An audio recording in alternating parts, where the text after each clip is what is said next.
Your mind is key to success.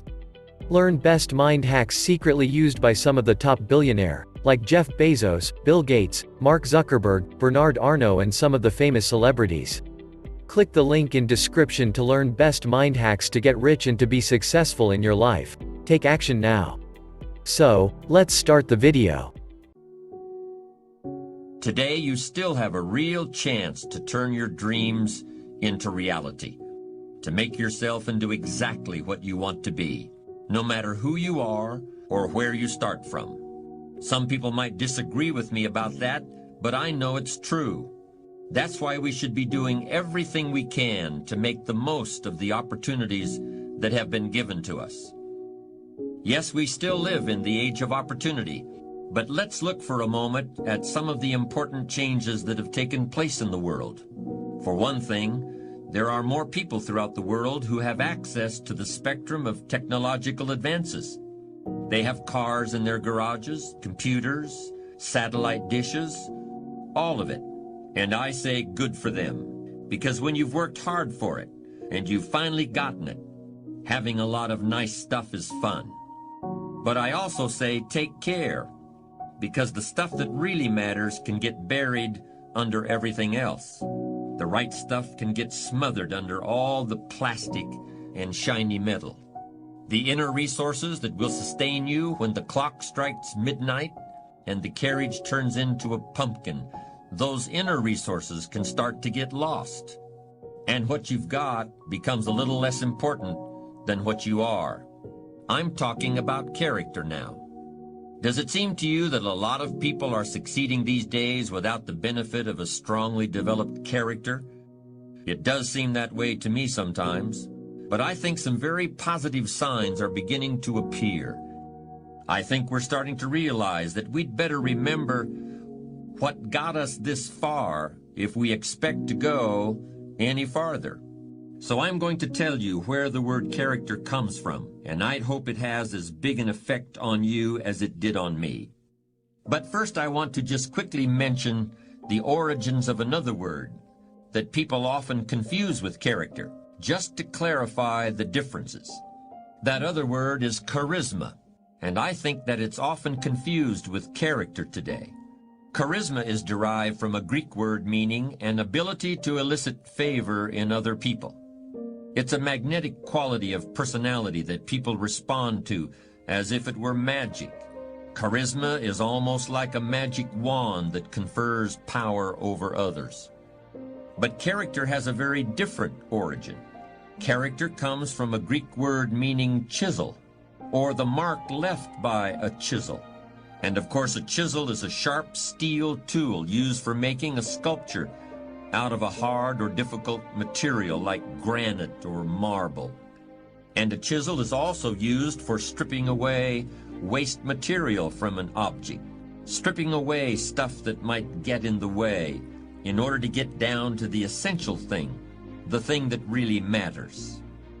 So in its origins, the word character isn't related to a word like charisma, which we've described as a kind of magic wand. Character isn't a magic wand, and I hope you'll remember that. You've got to chisel your character out of the raw material of yourself, just like a sculptor has to create a statue. The raw material is always there. Everything that happens to you, good or bad, is an opportunity for building your character. You may have noticed it already.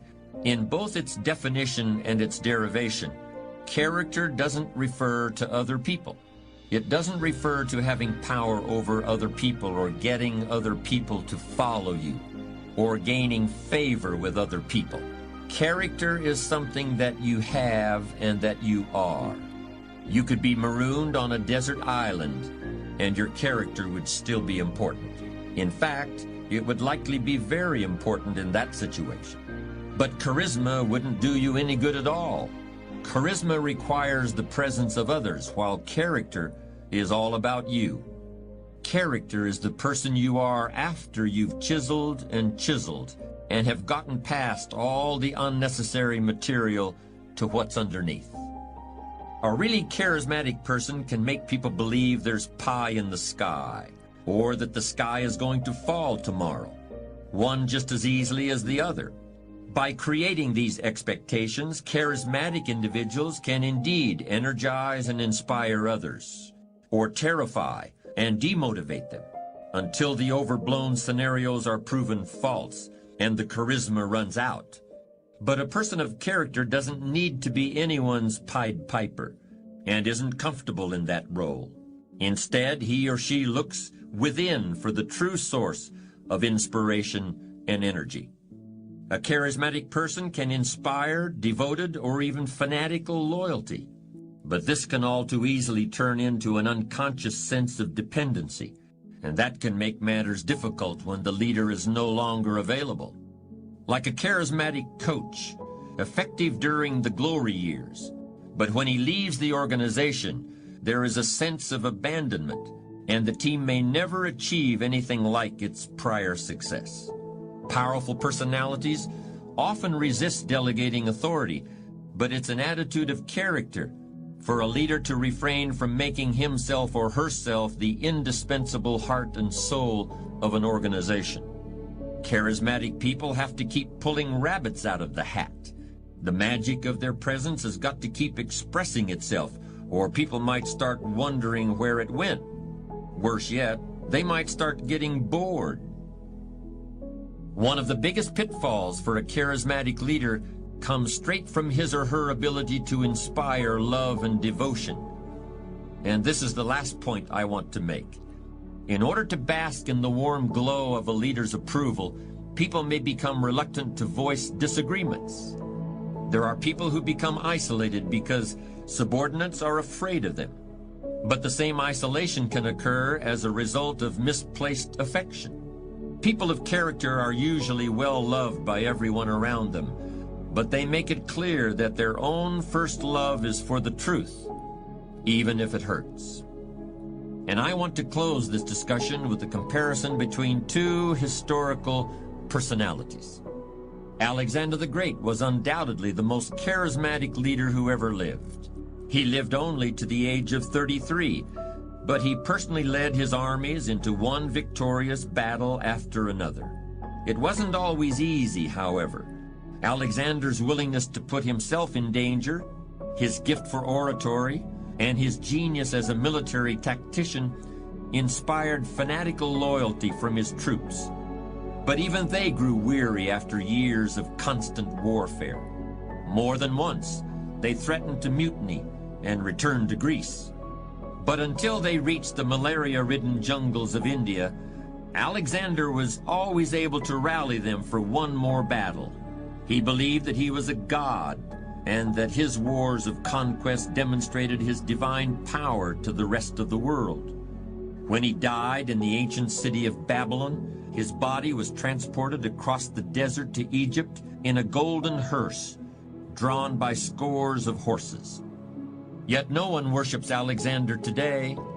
No one is impressed by all the cities he named after himself, or by the city he named after his horse, or by the palace he built and filled with huge pieces of furniture so that people would think he was a giant. In fact, Alexander's influence began to evaporate soon after his death, and new conquerors soon took his place. 300 years after Alexander, Jesus Christ began to preach. Instead of an army, he had 12 men. Others tried to say he was a god, but he never said so himself. He didn't own a horse. He never founded a city. And when he died, there was no golden hearse. Yet the force of his character has endured and grown, while the most charismatic leader who ever lived is of little interest to anyone except historians. Because character is what's left after charisma is gone. The essential point is this: I don't think character is something that just happens by itself, any more than a chisel can create a work of art without the hand of an artist guiding it. In both instances, a conscious decision has been made. A conscious process of design is at work. Character is the result of hundreds and hundreds of choices you may make that gradually turn who you are at any given moment into who you want to be. If that decision-making process is not present, you'll still be somebody. You'll still be alive, but may have a personality rather than a character. And to me, that's something very different. Character isn't something you were born with and can't change like your fingerprints. It's something you weren't born with, and that you must take responsibility for making. There used to be a joke about football teams that lost every game. The coach would say, well, we built a lot of character this year, didn't we? As if character is something that you settle for when you haven't achieved what you really wanted. Or as if character is something that automatically develops in you as a result of adversity. I don't buy that. I don't think adversity by itself builds character. And I certainly don't think that success erodes it. You can build character by how you respond to what happens in your life, whether it's winning every game or losing every game, or getting rich or dealing with hard times. You build character out of certain qualities that you must create and diligently nurture within yourself. You've got to look for those things in your heart and in your gut. You've got to chisel away in order to find them, just like chiseling away rock in order to create the sculpture that has previously existed only in your imagination. But the really amazing thing about character is that if you're sincerely committed to making yourself into the person you want to be, you'll not only create those qualities, you'll strengthen them and recreate them in abundance, even as you're drawing on them every day of your life. Like the burning bush in the biblical book of Exodus, the bush that burned, but it was not consumed by the flames. Character sustains itself and nurtures itself, even as it's being put to work and tested and challenged.